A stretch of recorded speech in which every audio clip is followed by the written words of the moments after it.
Oke, kembali ketemu di Gunung Kidul Bisa Apa pekan yang ke-31. Dan hari ini edisinya kita sudah kembali bertemu dengan salah satu pemilik dari online shop yang sangat terkenal di Wonosari. Teman-teman yang ada di Gunung Kidul pasti sudah nggak asing lagi tentang online shop yang satu ini. Letaknya di Baleharjo. Tempatnya dulunya tuh cuma rumah biasa, tapi sekarang disulap menjadi offline store untuk teman-teman bisa berbelanja di situ. Harganya pun juga murah-murah. Penasaran? Kita cek dulu.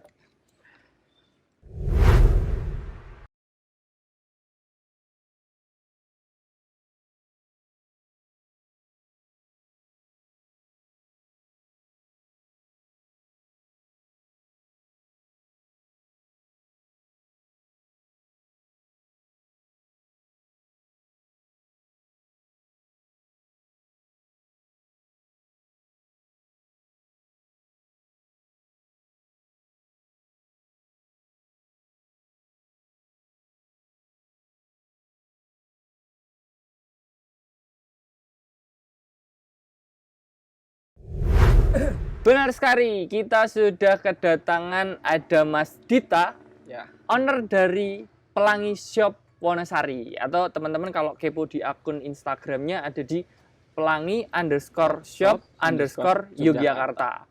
Nah, kita mau obrolkan banyak hal nih tentang Mas Dita. Karena Mas Dita ini juga sekarang ini juga fokus di sektor bisnis. Kemudian hari-hari ini kita tahu bahwa pandemi COVID ini membuat para pengusaha sedikit rada bergoyang, berdegup hatinya karena memang pandemi ini hampir efeknya ke semua pengusaha. Nggak cuma kita-kita yang ada di desa-desa Gunung Kidul, enggak. Tapi semua seluruh dunia, baik desa, kota, semuanya kena dampaknya. Nah, kita pengen bahas dengan Mas Dita ini, gimana sih caranya bertahan, apa tips-tipsnya, dan kemudian gimana dulu Mas Dita membangun si online shop Pelangi ini dari awalnya gitu. Ini salah satu ini Om. Kita pernah ada salah satu teman yang DM di Gunung Kidul Bisa Apa. Salah satunya pengen nih mendatangkan Pelangi Shop untuk kita ajak ngobrol bareng-bareng di Gunung Kidul Bisa Apa. Sebelumnya, oke, Mas Dita, Ya. kenalan dulu dong Mas sama teman-teman ini. Oke, siap. Oke, saya perkenalkan, nama saya Edita Prasetya Pana. Bisa dipanggil panggilannya Dita aja. Kayak nama cewek, tapi ya nggak apa-apa lah. Yang penting Mas Dita. Saya asli dari Gunung Kidul. Asli Gunung Kidul. Gunung Kidul. Terus saya tempatnya tinggalnya tetap di toko di Wukirsari, Baleharjo, Wonosari, Gunung Kidul. Di bidang saya ini, saya ada di bidang fashion. Dengan owner dari Pelangi Shop, bergelut di itu fashion yang clothing. Terus saat ini sih saya juga sambil berjalan di dropshipper dan reseller.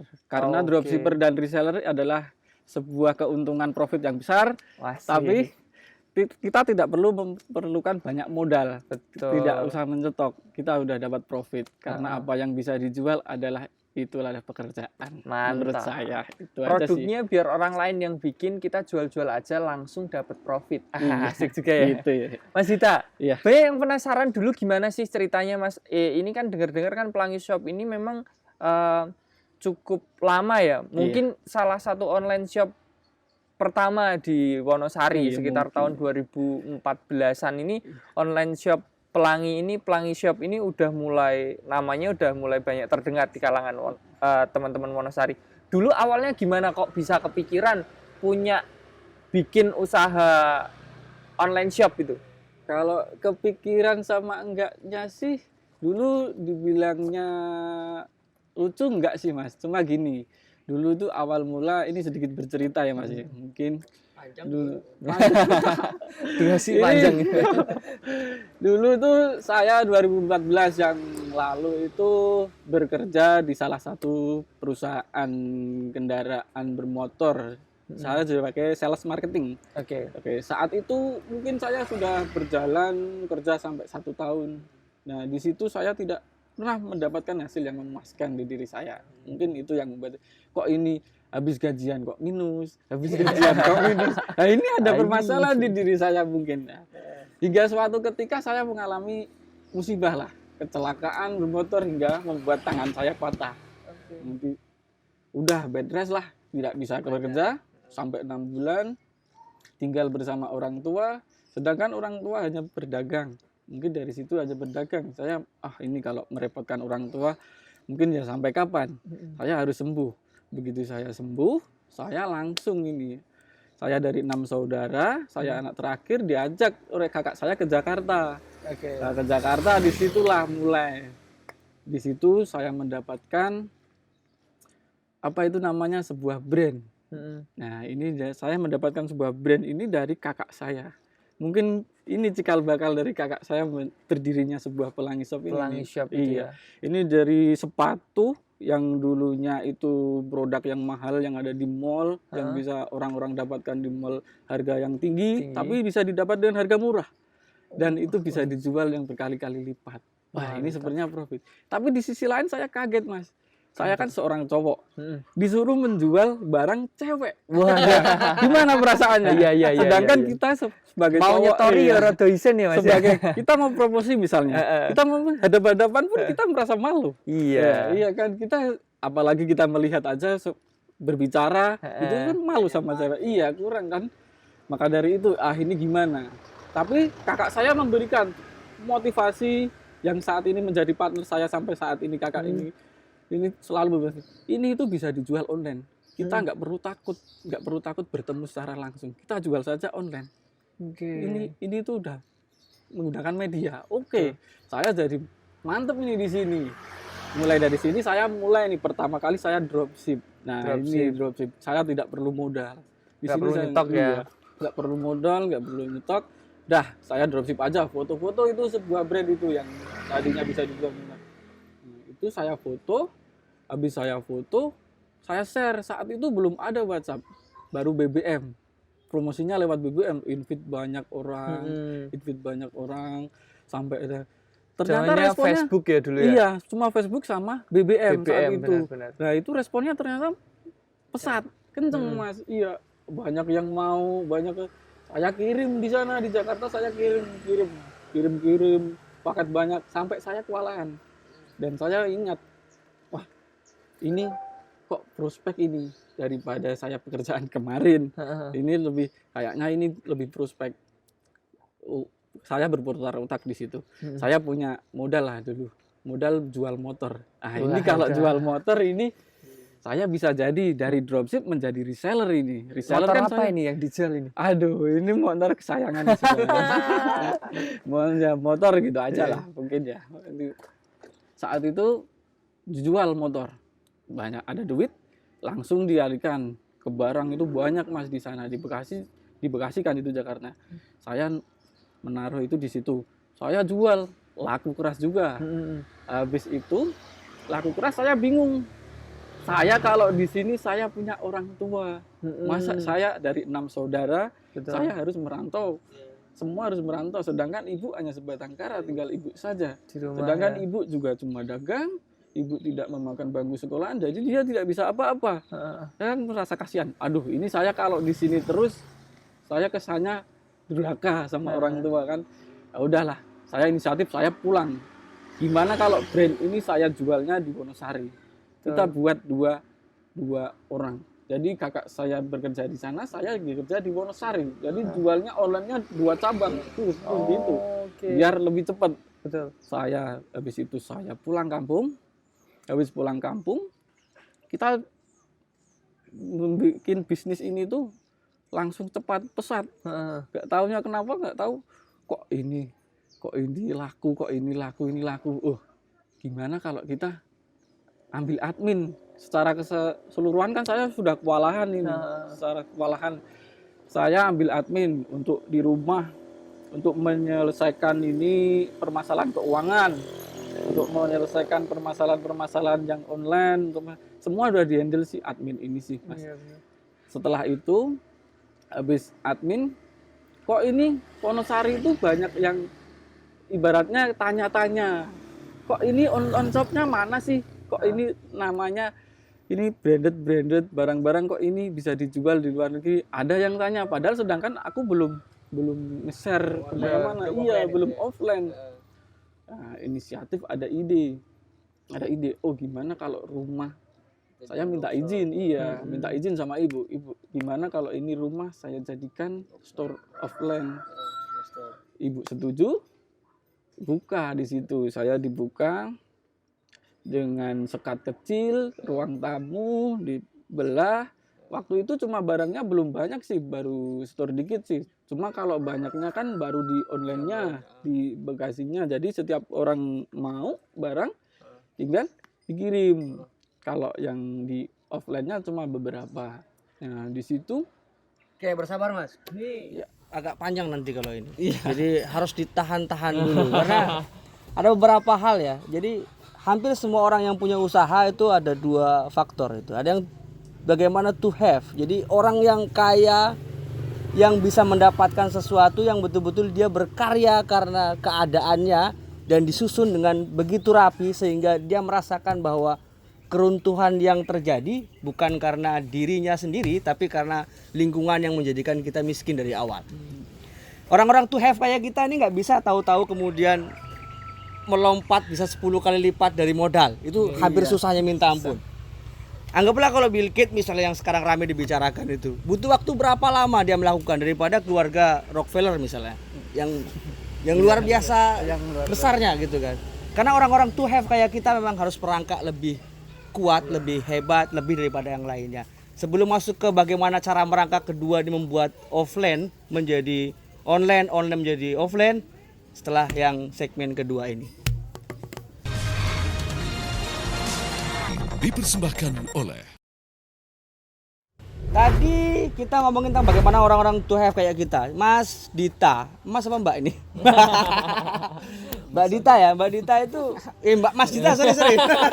Aku agak fokus ini mendekati jam buka Iya. puasa ya. Mbak Dita ya, Mbak Dita itu pas di Jakarta kemudian merasa bahwa orang tuanya sendirian, kemudian orang-orang di sekitar kita butuh apa ya, tidak hanya sekedar kita yang sukses sebenarnya gitu.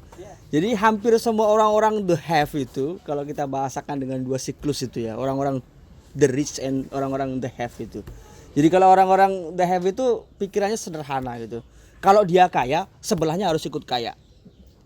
Karena bagian terpenting dari mengkayakan orang lain, membuat panggung bagi orang lain adalah bagian dari kekayaan yang lebih menyenangkan dibanding dia yang kaya sendirian.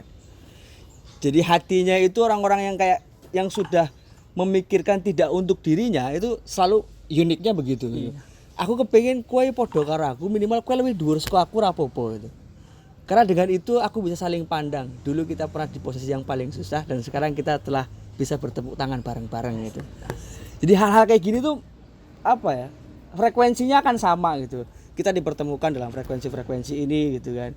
Dan pelangi itu saya memandang, saya panjang sekali ya sejarahnya pelangi di kantor sebenarnya. Panjang Nah, gitu. ini customer ketemu. Ada beberapa orang cerita tentang pelangi yang rame, yang naik, yang turun, yang naik turun begitu. Saya paham lah gitu. Kenapa kemudian gelombang ini dipertemukan hari ini juga gitu. Pasti bukan sekedar untuk bertemu doang gitu. Tapi ada sesuatu yang kemudian saya ketemukan hari ini di Mas Dita itu. Bahwa di Jakarta sukses dan harus diberhentikan suksesan itu gitu. Bahwa ada orang-orang the have yang kemudian putar arah balik ketika dia mendapatkan yang luar biasa banyak. Karena baginya keberkahan dan masuk ke ruang batin orang tua itu lebih menyenangkan daripada sendirian. Saya pikir itu yang jadi poin penting kita. Jadi kalau misalnya pelangi hari ini masih bisa bertahan kuat di tengah pandemi, saya yakin ada tahta langit yang bergetar karena doa-doa orang tuanya. Saya yakin itu. Karena hanya orang-orang kayak kita yang kemudian slow Mas sebenarnya. Kitanya ada syukur, kalau nggak ada kita sabar, kayak gitu aja kan. Sesederhana itulah kita memainkan hidup. Tapi Mas, itu kan rumus langit Mas. Kita hidup di rumus bumi nih, gitu kan. Rumus buminya kita butuh makan, butuh serius, butuh melakukan hal-hal yang ya tidak hanya sekedar selesai dengan doa gitu kan, bahwa kita serius melakukan ini gitu. Nah, pelangi itu ketika di masa sekarang ini Mas, gitu, turun berapa, naik berapa, atau stabil sebenarnya? Kalau saya jawab ya Mas Ya. Kalau di pelangi sendiri sih saat ini ya Mas ya. Saat ini sih dibilang turun, semua retail fashion pasti turun kita ya Mas ya. Dari segi omset kita jatuh, dari segi cancelan kita jatuh, Ya. dan dari segi kalau fashion itu kan ada sebenarnya ada masa expired mas.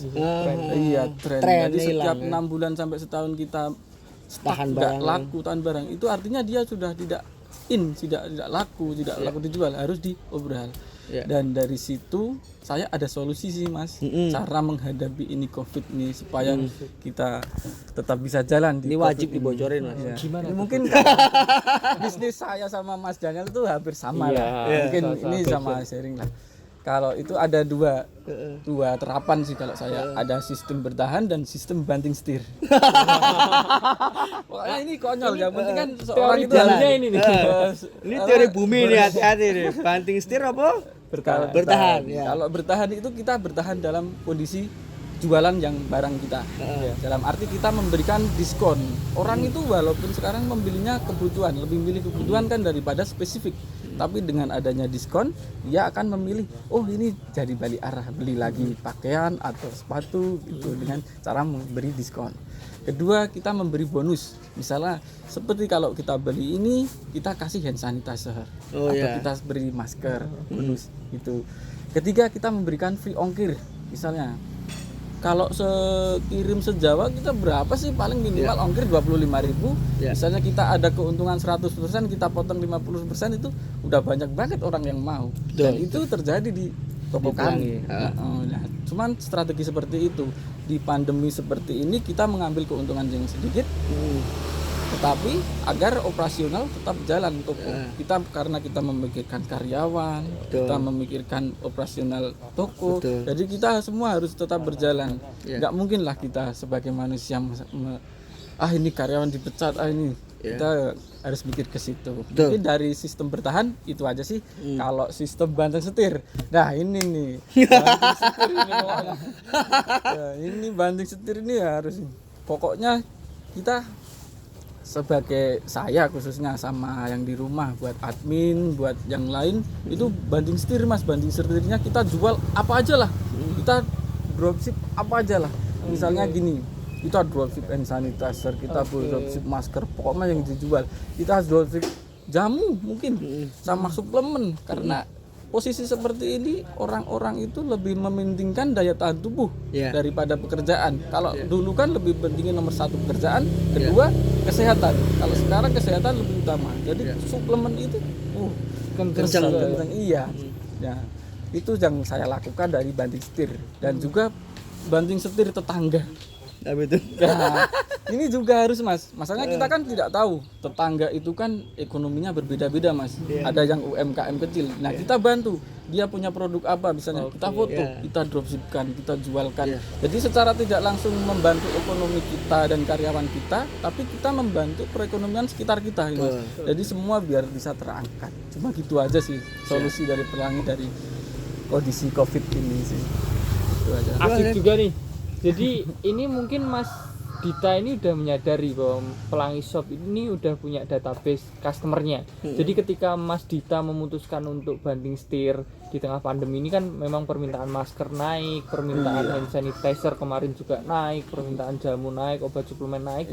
Mas Dita ini udah punya database customernya, jadi tinggal menjalankan. di-share selesai gitu. Cuma misal sekali storygram aja udah berapa ribu yang nonton, atau mungkin story WhatsApp-nya ada berapa ribu yang nonton gitu. Jadi nih teman-teman nih, untuk mengantisipasi teman-teman juga bisa melakukan hal yang sama. Jadi bikin database dalam setiap bisnisnya supaya kita juga bisa ketika nanti selesai pandemi kita juga bisa recall salah satunya, ya kan?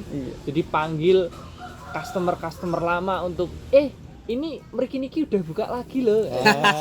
Gitu loh. Maksudnya Pokoknya gitu. jangan lupa semua hal sekarang iklan. Aduh. Dan Mas Dita ini cukup unik. Sore hari ini cukup unik karena Mas Dita sama Om Bowo ini ternyata secara perusahaan udah kenal sangat lama.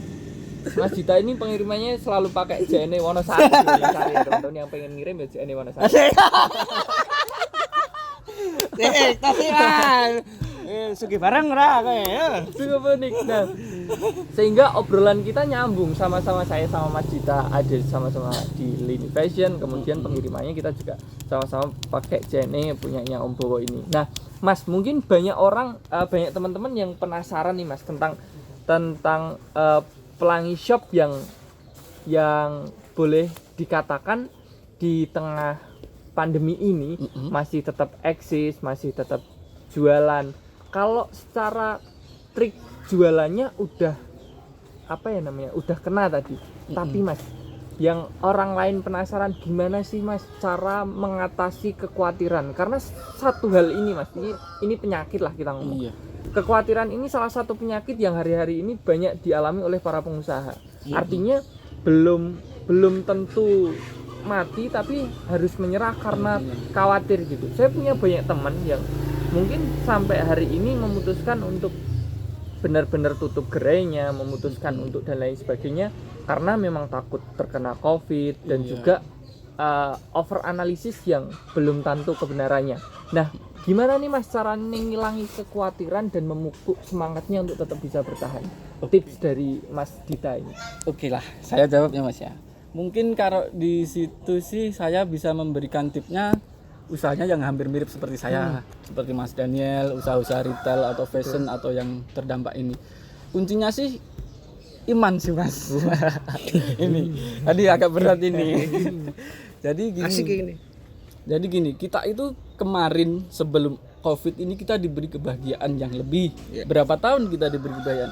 Kita baru 3 bulan masa kita mengeluh. Nah gitu, kita harus berpikir kita diberi kebahagiaan yang bertahun-tahun. Berapa tahun kita berdiri? Berapa tahun kita enak jalan-jalan? Kita diberi 3 bulan masa kita mau menyerah? Janganlah sayang. Nah kita harus bertahan di sini. Kita harus memikirkan dari karyawan, dari orang-orang sekitar. Jadi menurut saya sih kita walaupun gitu kita beralih lah. Mungkin ini habit baru yang tadinya biasanya kita berkeluyuran, pedangan bareng, tapi sekarang harus di rumah aja. Kita beralih lah bisnis yang baru, misalnya ibarat delivery. Misalnya ini nih, saya ini kayak pengen beralih ke warung online. Nah, warung online ini kan biasanya orang ibu-ibu, kita ngomongnya agak ngaco tapi nalar gitu lah. Ibu-ibu itu kalau mau bikin sayur sop, misalnya buat buka puasa, ini buka puasa pakai sayur sop, tapi takut pergi ke pasar, takut nanti terkena corona. Oke lah, kita bikin warung online. Jadi dia nanti kita bikin paket satu paket, ini paket sayur sop udah jadi, tinggal masak di rumah, jadi bahan mentah aja udah jadi gitu. Jadi mau paket apapun kita udah. Nah, kita beralih ke bisnis seperti itu aja. Dan untuk pebisnis pemula, kita jangan takut, kita jangan menyerah, karena suatu saat dari kecil kekuatan itu pasti akan ada terpecahkan. Asik. Ini dia nih. Ada dua belahan, satu keimanan, yang kedua sering banting setir aja gitu kan. Ya, jadi ada hal yang sebelum ke sesi 3 lah, agak menarik ini. Saya bayanginnya begini. Kalau orang khawatir, kita juga semua punya kekhawatiran. Sepakat lah 1000%. Kalau nggak khawatir kita nggak pakai masker juga hari ini, misalnya begitu. Tapi kadang-kadang kekhawatiran kita ini betul sama Mas Dalil bilang, ada over analyze over ngawur gitu. Seolah-olah semua itu bisa mati seketika dan seterusnya. Tapi untuk kita yang sering bermain di retail, ada dua pintu biasanya. Pintu supply dan pintu demand-nya. Jadi bagaimana orang itu, kita semangat jualan, semangat entrepreneurnya masih ada, terus kemudian pelanggan masih mau punya barang kita, tapi kadang-kadang stok yang kita punyai selesai. Nah itu juga akan jadi masalah besar juga buat kita. Atau stok ada, pelanggan ada, uangnya nggak ada. Kayak gitu ya. Jadi ini kan agak ada dua hal yang unik. Sekarang ini khawatirnya kita cashnya selesai atau stok selesai. Nah, ini ada dua Mas. Jadi kalau kita lihat yang sekarang kayak gini Mas, ini sekarang faktornya lebih banyak di stok yang menurun daripada uang yang tidak ada. Sekarang masih di angka itu. Nah, kalau misalnya stok yang menurun, Mas, Aduh. selain banting setir tadi ke barangnya tetangga yang kita harus online kan itu ada nggak tips yang lainnya? Kalau untuk tips yang misalnya kita berbicara tentang stok yang tidak ada, mungkin kita harus melakukan apa ya Mas ya? Mungkin kebijakan, mungkin kalau toko retail seperti saya harusnya itu kita banting setirnya, oke, kita tidak jualan yang berbahan dasar baku makanan, misalnya makanan yang habis. Kita jualannya yang seperti kayak tadi aja, kita kebutuhan pokok yang lain. Misalnya kayak kita ini takut pemerintah, kita jual masker, jual hand sanitizer, seperti itu sih. Ya. Kalau itu sih kami belum memikirkan yang terlalu jauh ke Panjang situ. gitu ya? Iya, Ya. tapi sementara ini mungkin kami hanya melakukan apa yang bisa dilakukan sekarang, yang bisa dilakukan untuk menolong orang COVID yang seperti ini. Agar tidak habis, bagaimana supply kita? Ayo kabari kita semuanya. Jenengan punya barang apa saja sebenarnya di Gunung Kidul? Mas Daniel punya apa? Gua punya apa? Teman-teman di luar punya apa? Ini punya jalan untuk jualan. Selesai kok supply-nya. Dropshipkan, Iya kan? jualkan reseller. Kenapa Pasti bisa laku. habis? Karena semua tertutup. Nggak ngasih tahu, nggak ngomong kita kalau kita sama-sama punya sebenarnya. Kemampuan Mas Dita itu jualan, kemampuan Mas Daniel ngumpulin orang misalnya. Kemampuan saya ngumpulin orang yang suka ngumpulin orang misalnya. Kayak gitu-gitu. Itu jadi kalau kita semua terbuka dari dulu. Kenapa orang kemudian menutup diri? Karena itu sebenarnya. Supply selalu ada, tapi rantai pasoknya yang terbatas. Kita sama-sama tidak terbuka. Moga Mas Daniel ketemu di sesi 3 nanti habis ini. Siap. Kembali lagi kita di sesi 3.